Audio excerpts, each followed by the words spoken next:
आज महाशिवरात्रि का पावन पर्व है महाराज जी। महाराज जी, महादेव जी का आपके जीवन में क्या भूमिका रहा है महाराज जी, पूरे जीवन में? कैसे वाणी उनकी कृपा का वर्णन करे।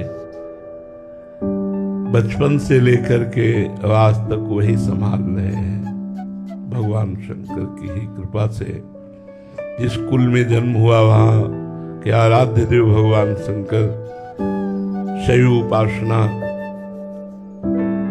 ब्रह्मचर्य, महावाक्य, काशी का सेवन, काशी से वृंदावन, वृंदावन में प्रिया प्रीतम की उपासना सर्वस्व महादेव जी की कृपा से हुआ है।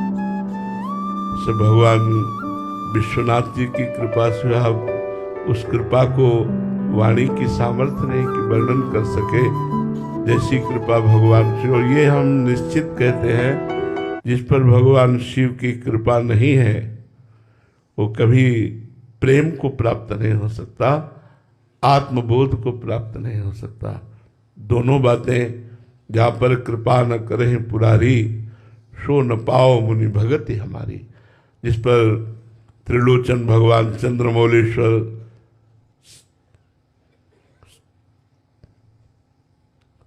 शिव जी की कृपा नहीं हो, भगवत प्रेम प्राप्त नहीं कर सकता।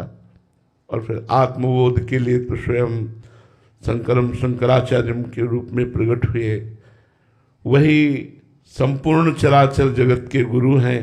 जब जहाँ जैसी आवश्यकता होती है वैसे ही आचार्य रूप धारण करके पहले पिपासा जागृत करते हैं, फिर इष्ट रूप से उस पिपासा को शांत करते हैं। सारा खेल शिव का ही है।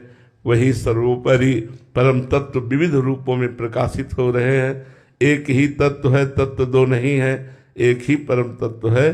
हाँ, रस का रसास्वादन कराने के लिए जैसे एक ही दूध के बहुत प्रकार के मिष्ठान बनते हैं, उनका स्वाद अलग अलग रस विशेष हो जाता है, ऐसे ही एक ही परमात्म तत्व भगवान शिव अपने रसास्वादन का रसास्वाद कराने के लिए विविध रूप धारण किए हुए हैं।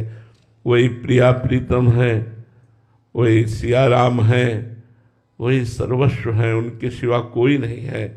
तो उन्हीं का ही सर्वोपरि कृपा प्रसाद हृदय में जागृत हुआ। उसी कृपा प्रसाद से रासलीला का दर्शन, रासलीला से वृंदावन की प्रति जिज्ञासा, वृंदावन भेजना, वृंदावन का संपूर्ण वैभव, ये सब देवादिदेव महादेव की कृपा से ही प्राप्त हुआ है। हम इतना ही कह सकते हैं कि वो हमारे